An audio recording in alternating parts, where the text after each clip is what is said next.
Scampia, dans la banlieue de Naples. Ces immeubles en forme de voile sont célèbres dans le monde entier depuis que la série Gomorra a raconté l'histoire de ce quartier sous l'emprise de la mafia au début des années 2000.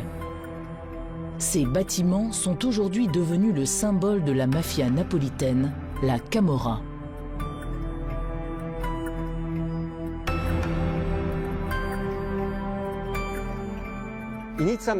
Au départ, Scampia devait être un quartier moderne de Naples, qui devait offrir des habitations populaires de qualité.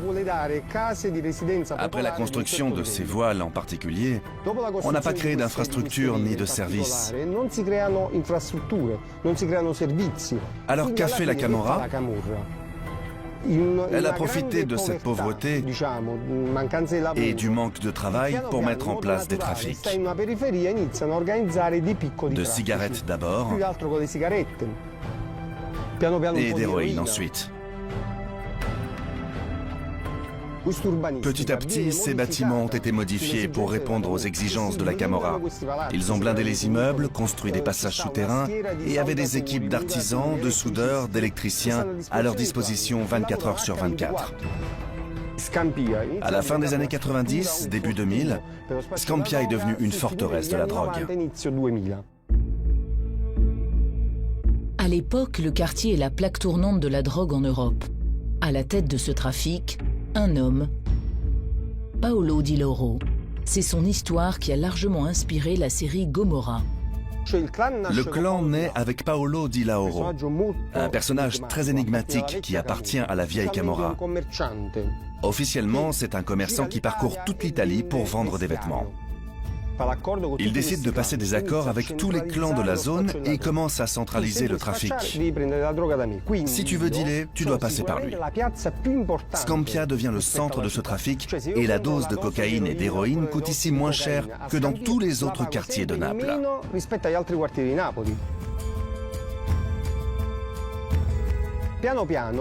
Scampia devient alors un supermarché de la drogue, ouvert 24 heures sur 24 avec toute une organisation. C'est-à-dire avec des transporteurs, des guetteurs, des distributeurs, ceux qui doivent réapprovisionner les stocks, ceux qui surveillent l'arrivée de la police, et il y a même des goûteurs.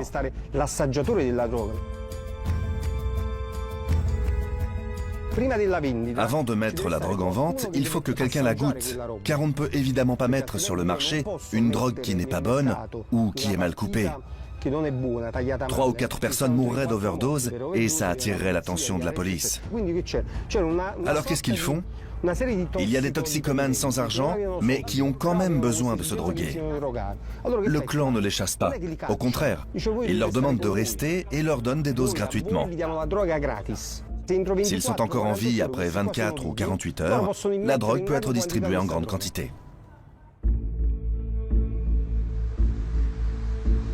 Durant toutes ces années, toute la vie de la population est organisée autour du trafic de drogue. Même celle des enfants, comme Davide qui est né ici.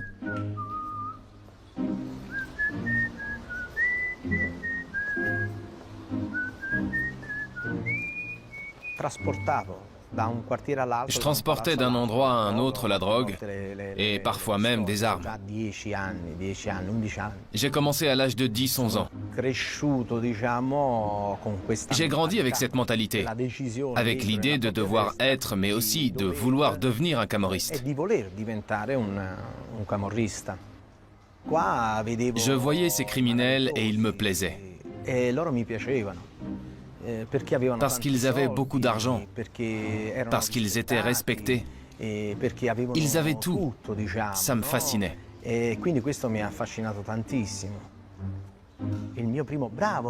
Mon premier bravo, je l'ai reçu du boss. Parce qu'un jour, alors qu'ils étaient en train de fuir la police, ils m'avaient confié des pistolets. Je les avais mis sous mon t-shirt et je m'étais enfui avec. Je leur ai rendu un bon service et ils m'ont félicité. C'était très gratifiant. Et le soir, j'ai reçu une paire de chaussures neuves. Je n'avais pas conscience du risque, de la prison, de la mort. Je n'avais aucune culpabilité non plus. Pourtant, je vendais la mort. Je vendais de l'héroïne, de la coke, du hash. Même en voyant des morts d'overdose, ça ne me faisait rien. À Scampia, je n'ai pas eu la chance d'être un enfant. Pendant près de 10 ans, le quartier va vivre ainsi, entre drogue et argent facile.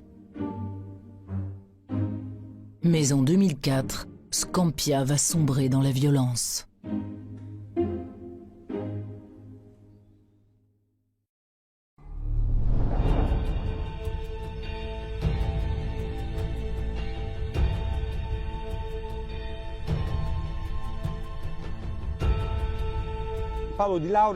Paolo Di Lauro est contraint de partir en cavale. Le commandement revient naturellement à son fils aîné, Cosimo Di Lauro. Que fait Cosimo? Il rajeunit les clans. Il change tous les boss qui géraient la drogue dans la zone nord de Naples et les remplace par des plus jeunes. Les vieux camorristes sont chassés pour laisser la place à des plus jeunes assoiffés de pouvoir. Ça va mettre en colère les anciens, qui ont encore du poids au sein de la Camorra. Ils créent leur clan et font sécession, ce qui provoque une guerre. Et quand ils se font la guerre, c'est vraiment la guerre.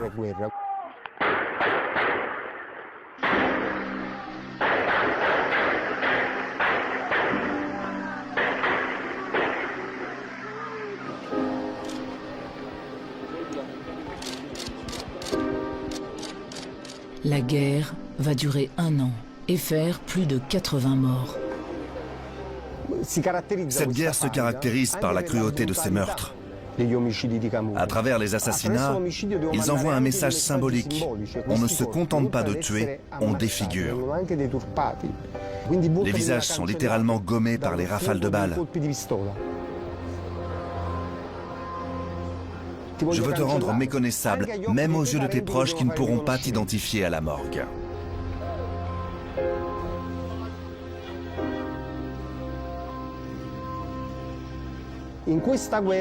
Dans cette guerre, il y a une autre nouveauté. On commence à s'attaquer aux proches parents des camorristes. Les camorristes doivent se cacher quand il y a une guerre. Alors pour les faire sortir de leur cachette, que font leurs ennemis? Ils vont les provoquer. Ils commettent des actes qui vont à l'encontre de toutes les conventions de guerre. Ils tuent des cousins, des beaux-frères, des parents plus ou moins proches. Ils créent un climat de terreur.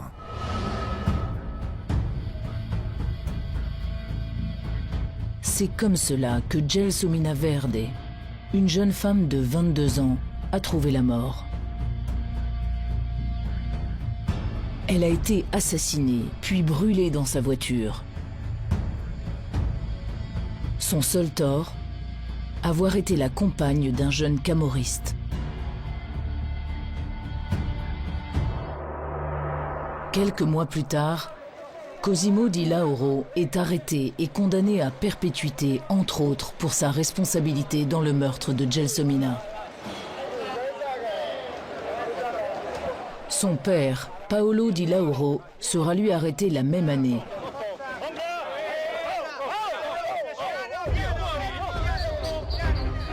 Ces 2 arrestations vont marquer la fin du règne mafieux à Scampia. Mais à Scampia seulement. Scampia, c'est l'exemple de clans qui se sont alliés autour d'une activité économique, la drogue. Mais à Naples, il n'existe pas uniquement les clans de Scampia. On compte plus de 200 clans dans la ville et sa province. Chaque quartier, chaque ruelle a sa propre organisation où ils font de l'extorsion, de l'usure, des paris sportifs et de petits trafics de drogue. On peut décrire la structure de la camorra comme un filet dont les mailles sont plus ou moins serrées et qui se pose sur le territoire et l'étouffe d'un point de vue économique. Il le prive d'oxygène.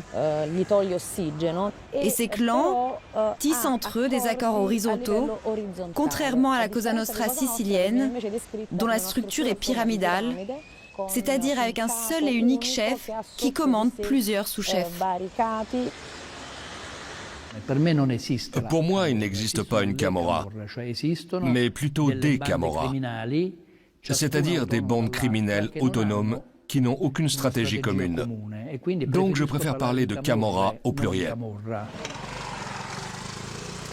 Pour comprendre l'histoire des clans mafieux à Naples, tels qu'on les connaît sous leur forme actuelle, il faut remonter au lendemain de la Seconde Guerre mondiale.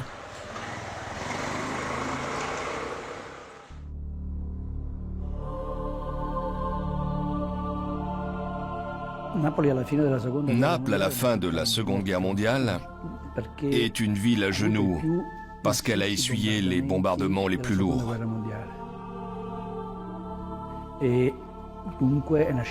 Tout l'appareil industriel est saccagé par les bombes et la plupart des quartiers sont en grande difficulté.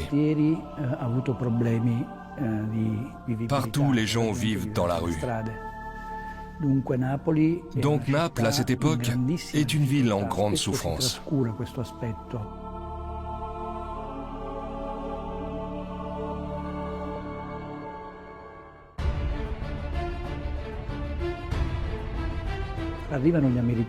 Quand les Américains arrivent, ils installent leur dépôt dans le centre, dans le quartier de Forcella.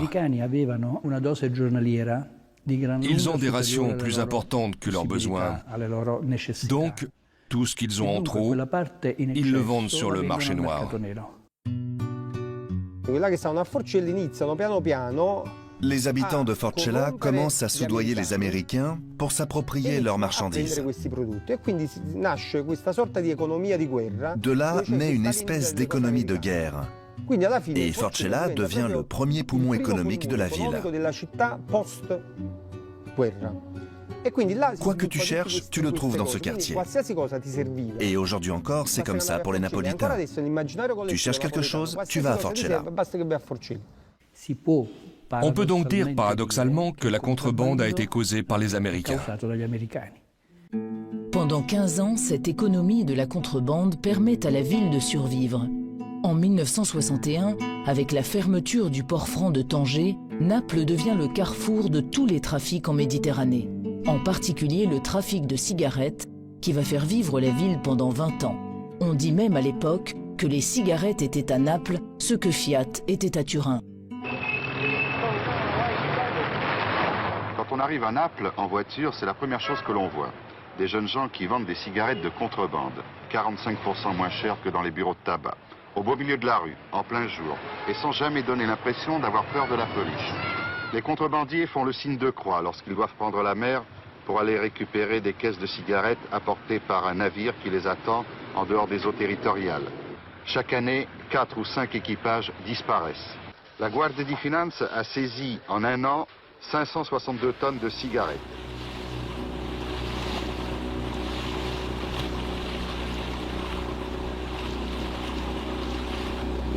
Pepe a été l'un de ces contrebandiers pendant plus de 20 ans. Au départ, nous les contrebandiers, nous étions tous des pêcheurs. Les bateaux arrivaient à 30 000 des îles. On prenait ces fameux bateaux bleus. On nous donnait un bon. C'était la moitié d'un billet de 1000 lire. L'autre moitié, ce sont les marins à bord qui l'avaient. Ils confrontaient les deux parties du bon avant de te donner la marchandise. On gagnait bien. On ne risquait pas la prison, c'était un métier normal. Au pire, tu étais un fraudeur fiscal. Tu ne faisais rien de mal, un simple fraudeur. Si tu accumulais beaucoup d'amendes, on t'envoyait un peu en prison. Mais ce n'était pas un délit grave. À l'époque, tout le monde vivait des cigarettes à Naples. Le seul danger, c'était l'hiver, quand tu sortais en mer la nuit. Il y avait des courses-poursuites. On avait des bateaux qui avaient 2 ou 3 moteurs. Ils coûtaient très cher et ils allaient très vite. Mais la police allait aussi vite que nous. Nous, on avait toujours peur, mais que de la mer. Car la mer a besoin de plus de respect.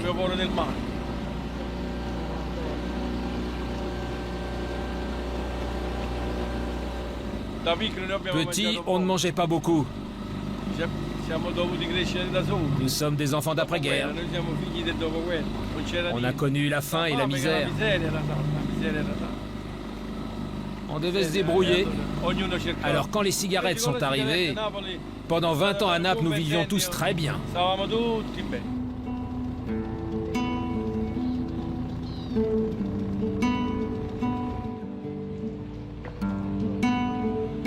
Ce marché très lucratif est dirigé par différentes familles.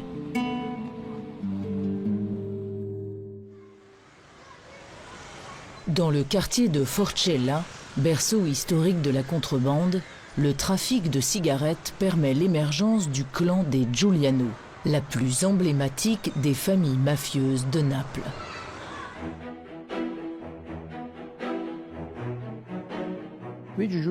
Dans la famille Giuliano, Luigi est le fils qui a le plus de talent d'un point de vue criminel. Il a les caractéristiques d'un boss. Il faut dire aussi que dans la famille Giuliano, ils sont tous très beaux. Ils ont des yeux intrigants qui imposent le pouvoir. Luigi, on l'appelle le roi de Forcella, parce que c'est lui qui gère les trafics. Il a donc tous les pouvoirs.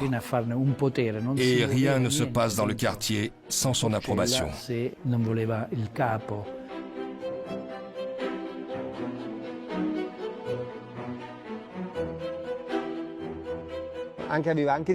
Il a des rêves de toute puissance. En bas de chez lui, à Forcella, il a un terrain avec des chevaux.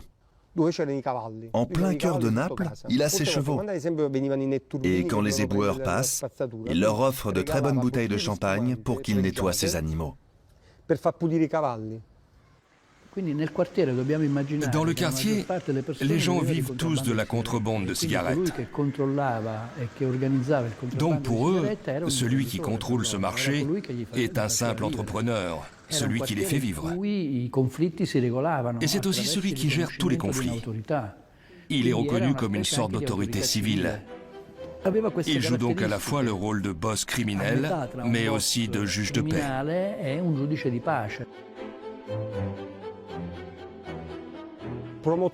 Il veut développer le quartier. Tu veux ouvrir un commerce, mais tu n'as pas d'argent? Ne t'inquiète pas, je te donne l'argent, moi. Car Forcella a besoin de commerce. D'ailleurs, il n'impose pas le pizzo, le racket des commerçants. Au contraire, il les soutient car il veut faire en sorte que ce quartier historique du cœur de Naples soit le meilleur de la ville.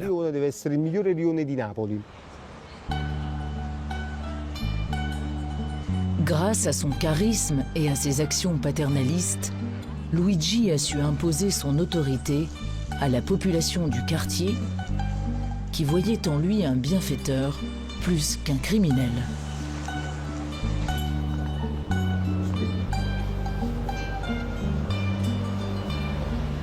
Luigi Giuliano était un bel homme. On l'appelait le chat ou le tigre, car il avait ses yeux très bleus. Il était toujours bien habillé, avec des marques. Il portait une Rolex. C'était un peu le John Gotti de Forcella, le boss américain. Si deux familles se disputaient, il rétablissait la paix. Si un homme pauvre mourait, il payait ses funérailles.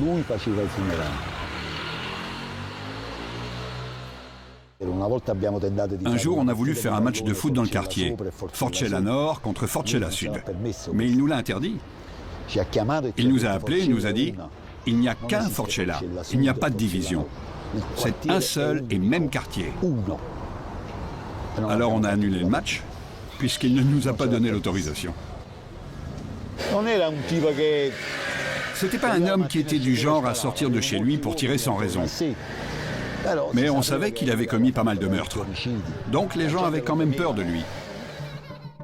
Le respect de la population, Luigi le tire essentiellement de la peur qu'inspire cette réputation d'homme ultra-violent. Car sous couvert d'actions bienveillantes, la Camorra est un système fondé sur la violence, où seules valent les règles des clans et où la désobéissance est sanctionnée par la mort. Il invente le Toto Nero, les paris abusifs liés au foot, et un loto illégal. Deux marchés qui ont un immense succès dans les quartiers populaires de Naples. Ensuite, il passe au trafic de drogue, de l'héroïne. Et c'est là que cette famille va devenir très très riche. Une richesse qui ne tarde pas à attirer les convoitises. À Ottaviano, à quelques kilomètres de Naples, un petit chef local a l'ambition d'étendre son influence sur toute la ville.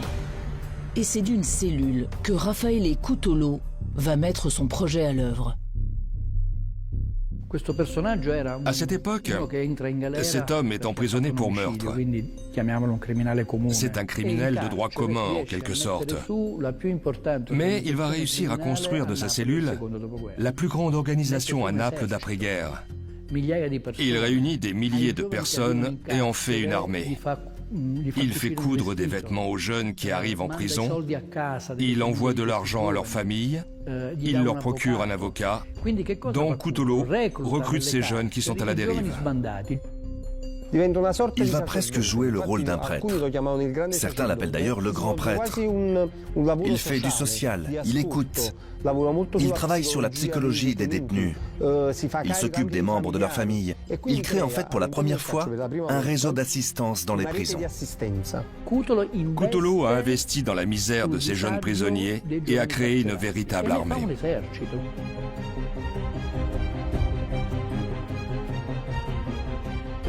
Ecco, questa è la mia gioia, la gente mi ama. Ma è anche una sua politica per affermarsi e per affermare il suo nome? No, non esiste, perché non ho bisogno né dei soldi, né di niente comunque. No. Sono figlio di contadini e ne sono orgoglioso. Quindi, se io ho dei soldi, mi manderei alla moneta sofferente. Non mi mando come dicono sulle carcerate. Ecco, lei come si definirebbe allora? Ma sono uno che combatte contro le ingiustizie. Io e tutti gli amici miei. Un Robin Hood, diciamo. Diciamo. Une modestie et des bonnes actions qui cachent une fois encore un but purement criminel. Il crée une vraie idéologie criminelle, qui présente d'ailleurs certains points communs avec celle de Daesh aujourd'hui. Ce sont des criminels qui ont besoin d'un but, de croire en une cause, de se sentir criminels dans un but noble. Alors Cutolo se fait passer pour Robin des Bois, celui qui prend aux riches pour donner aux pauvres. On peut imaginer l'effet que ça fait sur cette population prolétaire dépourvue de tout. On leur explique que celui qui vole, celui qui extorque, le fait dans un but noble. Ou pire encore, que si on vend de la cocaïne, c'est pour nuire aux jeunes bourgeois. C'est ainsi qu'il crée une organisation avec une idéologie. De sa cellule, Cutolo réussit un tour de force. Il crée la nouvelle Camorra organisée, une véritable armée composée d'environ 10 000 soldats. Son but, bâtir une mafia similaire à la Cosa Nostra sicilienne, une structure pyramidale ultra puissante dirigée par un seul chef. Mais pour cela, Cutolo doit asseoir son pouvoir sur la ville de Naples. Alors que va faire Cutolo? Il impose une taxe, le pizzo, sur les activités illégales des autres clans. Les autres clans se disent alors « Mais que nous vaut ce type-là, ce provincial? Il vient ici se mêler de nos affaires ?» Alors il s'organise et crée une nouvelle alliance pour contrer l'organisation de Cutolo. Elle va s'appeler la Nouvelle Famille. C'est naturellement autour de Luigi Giuliano que se fédèrent les différents clans mafieux de Naples. En exigeant une taxe sur chaque caisse de cigarettes qui rentre en ville, Cutolo déclare la guerre à Luigi Giuliano et ses alliés.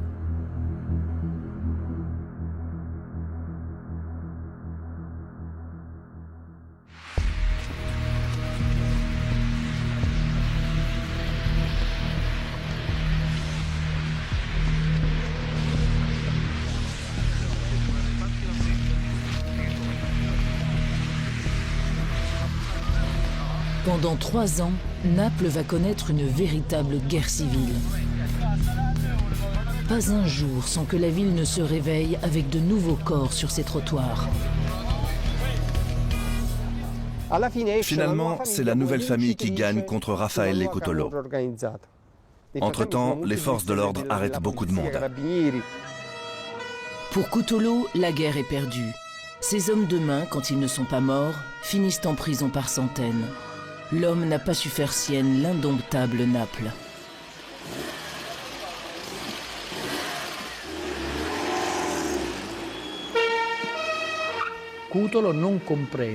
Cutolo ne comprend pas que dans la réalité sociale et criminelle de Naples, il est très difficile d'organiser une seule et unique structure.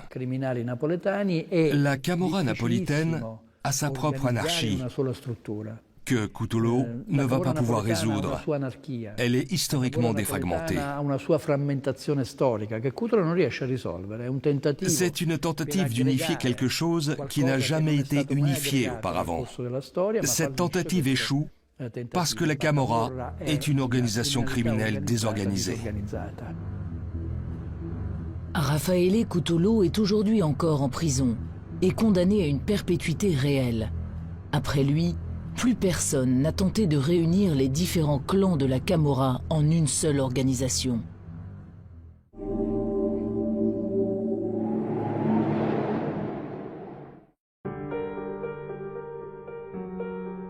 Le 23 novembre 1980, la région va connaître le pire tremblement de terre de son histoire.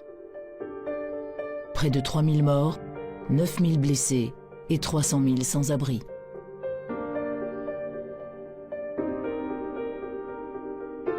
Un drame humain qui va pourtant donner naissance à une nouvelle entité mafieuse dans la région.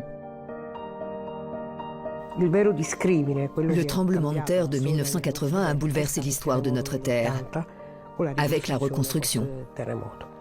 Toute la structure urbaine est affectée. Il y a des milliers de sans-abri, des milliers de gens qui dorment pendant des semaines dans des containers puis dans la rue. Naples se retrouve dans une situation proche de l'après-guerre. La Camorra comprend qu'il y a une chance à saisir.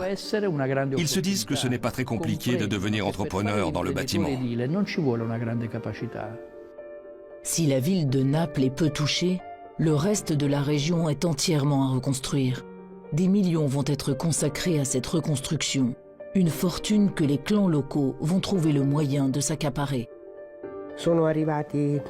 Beaucoup d'argent est arrivé, bien plus que ce qu'ils ne pouvaient imaginer. Et tous les marchés publics sont allés aux mains des entreprises alliées des clans. Dans les années 80, la Camorra passe d'une Camorra parasitaire et prédatrice à une Camorra d'entrepreneurs. C'est le tremblement de terre qui a provoqué ce changement. Pour la première fois, l'activité criminelle de la Camorra va devenir plus sophistiquée en s'infiltrant dans l'économie légale et en tissant des liens avec les politiques locaux. La corruption devient alors la base de ce système mafieux.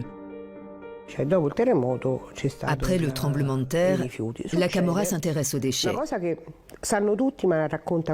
Jusqu'en 1984-85, dans le nord du pays, dans le Piémont ou en Lombardie, les déchets industriels étaient jetés sur place, dans les zones industrielles mêmes.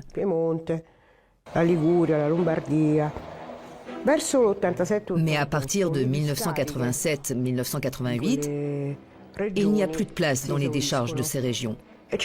Il y a donc la nécessité de trouver d'autres endroits pour se débarrasser de tous les déchets, ménagers, industriels, mais aussi toxiques.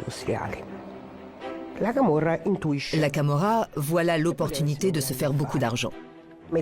Elle met alors à disposition des terrains dans la région de Naples pour enterrer ces déchets. Les propriétaires des terrains ne pouvaient se refuser à la Camorra, d'autant plus qu'ils étaient payés. Tous ceux qui protestent aujourd'hui pour savoir ce qu'il y a sous leurs terres sont les mêmes qui ont pris de l'argent pour qu'on enterre les déchets dans leurs terrains. Même si, à l'époque, ils ne savaient pas que ces déchets allaient fuir et s'infiltrer dans les sols en les polluant. C'est pourtant bien ce qui est arrivé. Et ce système a permis à beaucoup de gens de s'enrichir. La Camorra a mis en place un système de collecte des déchets à la fois ménagers, industriels et toxiques. Ils les ont enfouis n'importe où, sans se soucier des conséquences. Ils ont réussi à transformer ces déchets en or, bien plus qu'avec la drogue.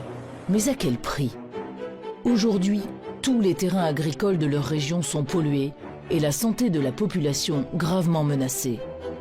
La faute des clans de la région de Caserta, le bastion de ce que l'on nomme l'éco-mafia. Il existe une Camorra qui se développe dans le centre-ville de Naples et une autre qui se développe en périphérie. Ce sont deux organisations qui n'ont en commun que le nom. Elles ont des mentalités différentes, une structure différente et des canaux d'approvisionnement différents. Les grandes organisations camorristes de la région de Naples, la Compagnie, sont structurées de la même façon que la Cosa Nostra sicilienne, avec un commandement central qui s'intéresse uniquement aux business les plus juteux, comme la construction, l'industrie, le recyclage. Ce ne sont pas des affaires de petits délinquants, car il faut une solide organisation, des contacts avec les cols blancs et des relations à l'international.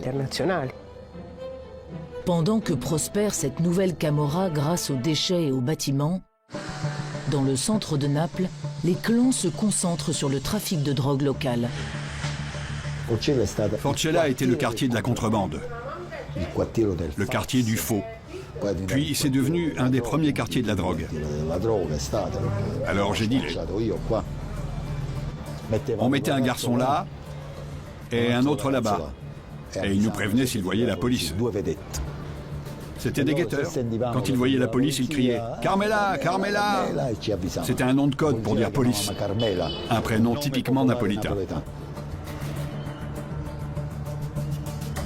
Au sein de la Camorra, Pietro va passer de dealer à trafiquant international et passer 22 ans de sa vie en prison. Comme tous les jeunes, je rêvais de devenir footballeur. J'étais d'ailleurs très bon au foot. Puis la drogue est arrivée ici et on est tous devenus dealers.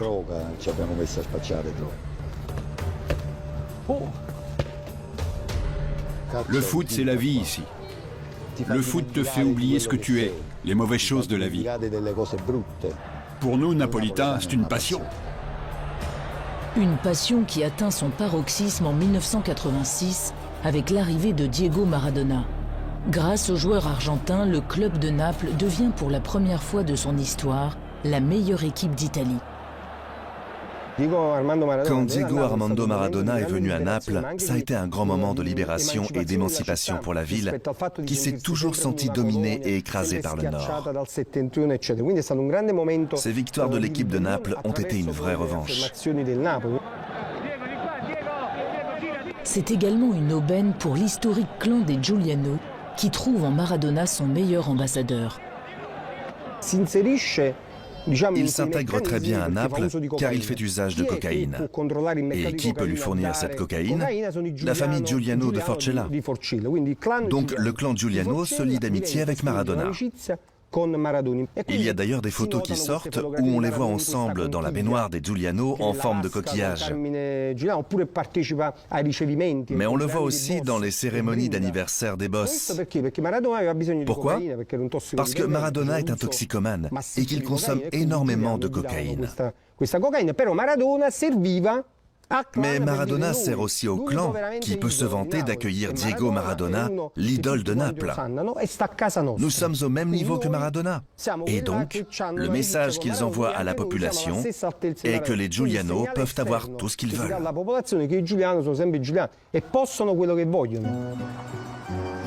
Affirmer sa présence et sa puissance aux yeux de tous à Naples devient essentiel pour la famille Giuliano.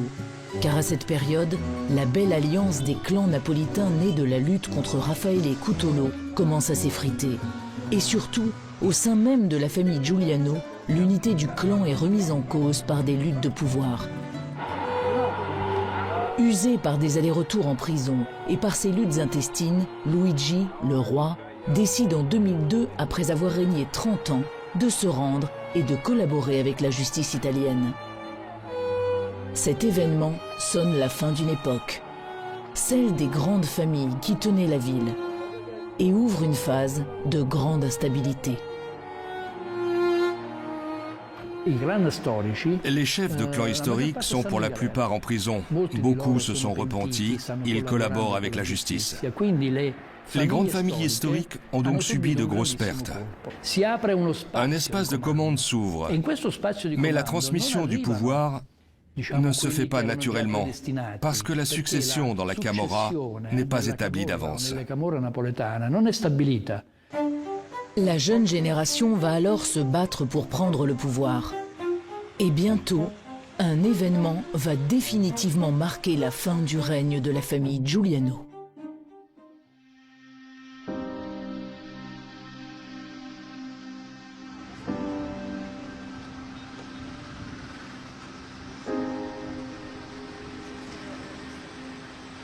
C'est un samedi soir pendant un match de Naples.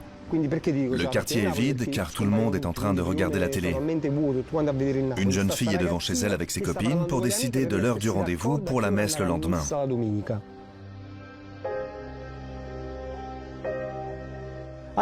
Là, deux tueurs arrivent en scooter pour exécuter Salvatore Giuliano. Qui est Salvatore Giuliano? C'est celui qui est en train de réorganiser un clan avec l'aide de son oncle Ciro afin de chasser un nouveau clan qui avait pris possession de leur quartier. C'est toujours la même histoire. Les coups de feu fusent. Ils tirent en direction de Salvatore Giuliano qui se cache derrière une voiture juste à côté des jeunes filles. Quand elles entendent les coups de feu, deux d'entre elles s'échappent. Annalisa Durante, elle, est paralysée par la peur. Elle ne sait plus quoi faire, elle ne peut plus bouger. Salvatore Giuliano sort de derrière la voiture. Il réplique avec son arme. Et en ripostant, l'une de ses balles finit dans l'œil droit d'Annalisa.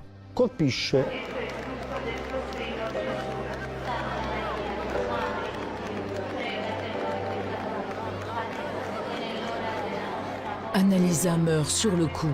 Elle n'avait que 14 ans.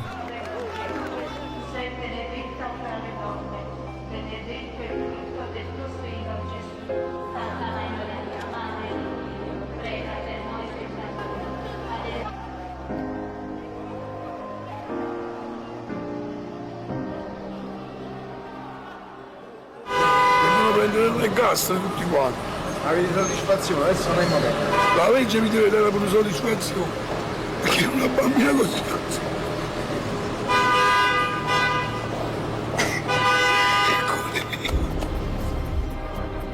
Salvatore Giuliano, l'assassin d'Annalisa, est arrêté et condamné. Mais la mort de la jeune fille a rompu définitivement le lien qui unissait les Giuliano et la population de leur quartier. Qual è la vostra richiesta? La nostra è che queste firme se ne deve andare la famiglia Giuliano da questo quartiere, se non si vive bene. Questo è.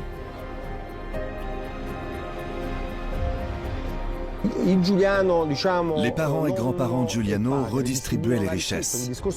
Avec eux, il y avait un certain système d'assistance. Avec ces jeunes, non. Pour les grands-parents et les parents, les règlements de compte armés ne devaient avoir lieu qu'en ultime recours. Alors que ces jeunes tirent sans hésiter et à la moindre occasion. Ils ont un rapport à la violence et à la mort différent. Chez eux, le mal est banalisé.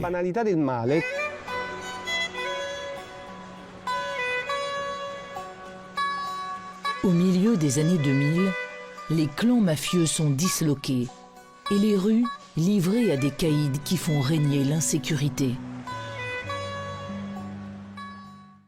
La tête du monstre est en prison, et donc les clans sont désarticulés. Ils ne sont plus organisés. Construire un réseau international de drogue demande beaucoup de temps, de la préparation et des contacts.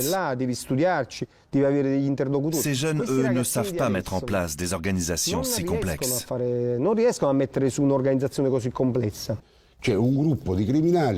Il y a des groupes de criminels sans chef, sans logique, sans stratégie. qui décide de s'approprier des bouts de territoire pour y dealer de la drogue et imposer leur racket aux entrepreneurs et commerçants en instaurant la peur. En 2006, un événement va bousculer le cours de l'histoire. Roberto Saviano, un jeune napolitain, va sortir un livre pour dénoncer les trafics de drogue, la corruption, l'écomafia, en centre-ville et dans la région de Naples. Ce livre, Gomorra, dresse un tableau glaçant mais complet des différentes formes de mafia et de leur mode de fonctionnement.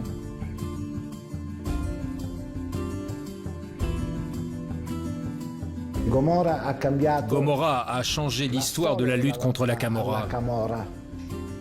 Et Saviano a été un point de référence extraordinaire dans cette lutte. Le livre Gomorra a permis au monde de voir une représentation de la Camorra que personne ne voulait voir. Ça a été une claque énorme, même pour les institutions. Le livre est un best-seller mondial. Les autorités mettent un coup d'accélérateur dans la lutte contre l'organisation mafieuse. Et Saviano est obligé de vivre sous escorte, car la Camorra le tient responsable de son affaiblissement. On se trompe si on associe le terme Camorra à ce qui se passe à Naples aujourd'hui. Ça n'a rien à voir. À Naples, nous ne sommes pas confrontés à des clans camorristes, mais à des bandes de criminels, pas moins dangereuses, mais avec des méthodes plus démonstratives, plus théâtrales, qui agissent de façon différente, mais avec des fins criminelles similaires, le profit à n'importe quel prix. Dernier phénomène en date, la stesa. Des bandes de jeunes criminels qui font des raids à scooter dans certains quartiers populaires de la ville en tirant des coups de feu en l'air. La stesa n'est rien d'autre qu'une incursion de quelques jeunes ratés qui aspirent à devenir des criminels. Ils ne sont animés que par l'idée de terroriser les habitants et les commerçants d'un quartier, avec pour simple but de proclamer que ce territoire leur appartient. Du point de vue de la justice, ce phénomène est un signe de faiblesse, car une organisation forte est une organisation qui n'a pas besoin de tuer, ni d'affirmer sa présence sur le territoire par la violence. Elle agit en silence.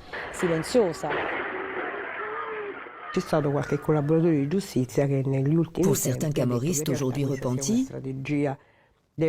il s'agirait d'une stratégie des vieux chefs qui instrumentaliseraient ces jeunes fous afin d'instaurer la terreur, pour ensuite mieux revenir en tant que garant de la paix. Je ne sais pas si c'est vrai. Qui peut savoir? Malgré tout, la présence de ces jeunes caïds reste marginale. Naples n'est plus la ville à feu et à sang des décennies passées, ni la cité du narcotrafic ultra-violente dépeinte dans la série Gomorra. Une image dont la ville d'aujourd'hui peine à se détacher.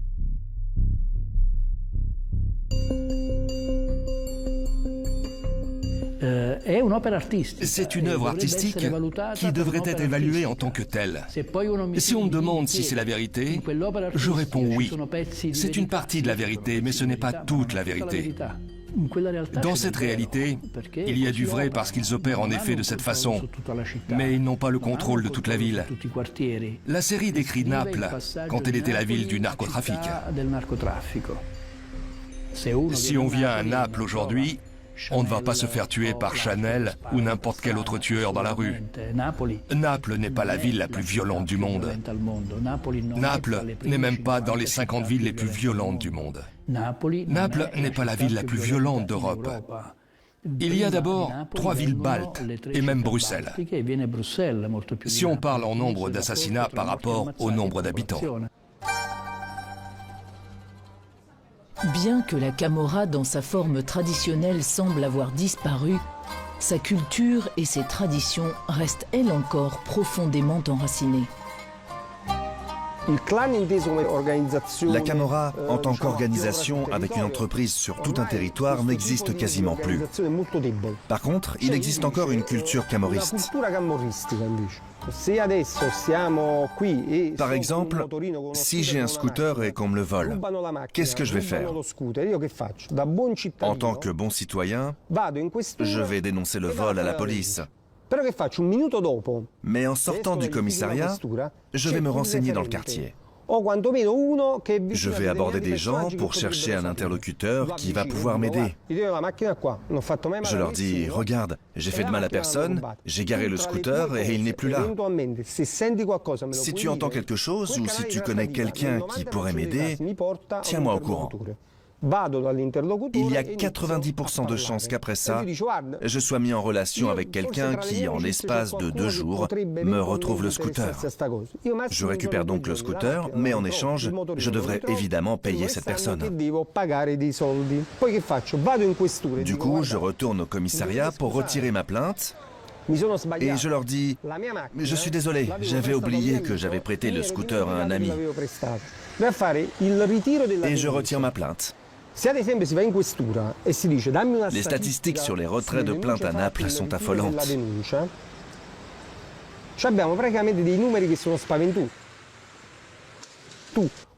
Alors tu peux arrêter 10 000 mafieux, mais si tu ne changes pas la façon de penser, l'approche culturelle face à la criminalité, Naples ne vaincra jamais ce mal.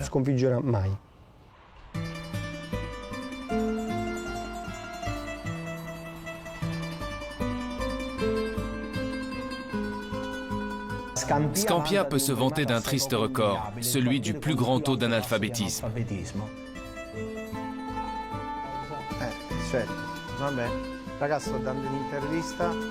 Davide, l'ancien dealer à Scampia, s'est donné pour mission de se battre contre cette culture mafieuse. Son arme, les livres. Il a quitté les rangs de la criminalité pour se consacrer aux jeunes du quartier en difficulté et a créé une bibliothèque où les jeunes peuvent se retrouver après l'école. Les criminels se réunissaient dans ce local.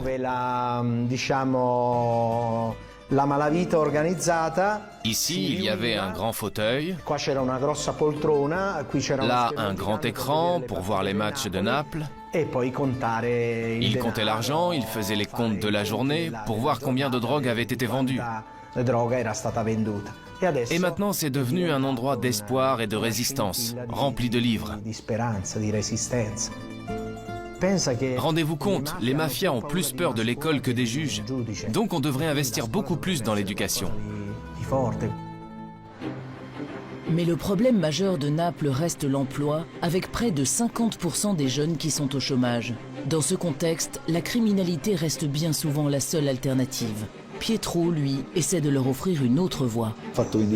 J'ai fait 22 ans de prison. Ce sont des années gaspillées, perdues. Des moments de bonheur manqués avec ma famille.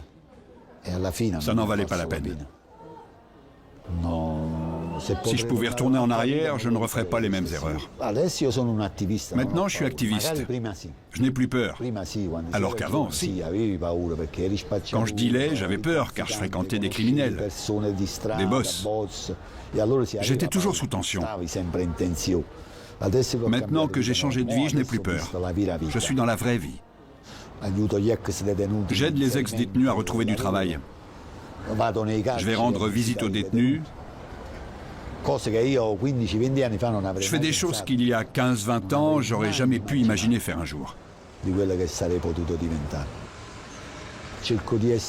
J'essaie d'être un exemple pour les jeunes, car ils ont besoin d'un modèle positif. De leur côté, les autorités publiques ont pris une décision symbolique. À Scampia, les vélés, ces bâtiments en forme de voile, emblématiques de la puissance de la Camorra, vont tous être rasés. Tous, sauf un.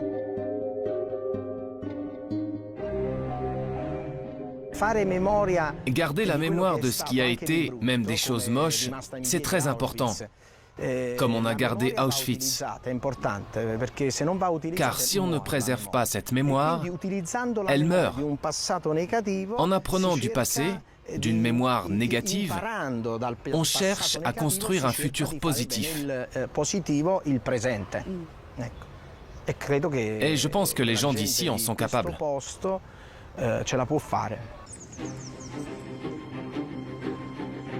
L'histoire de Naples est à l'image de cette ville. Chaotique, mais fascinante. Attirante, mais effrayante à la fois. Cette atmosphère mystérieuse et contrastée fait aujourd'hui son succès. Le tourisme est en pleine expansion, amenant avec lui un souffle nouveau. Mais dans les ruelles, l'esprit de la Camorra n'a pas totalement disparu. Et il est bien difficile de prédire si Naples l'indomptable arrivera un jour à se libérer de cet héritage.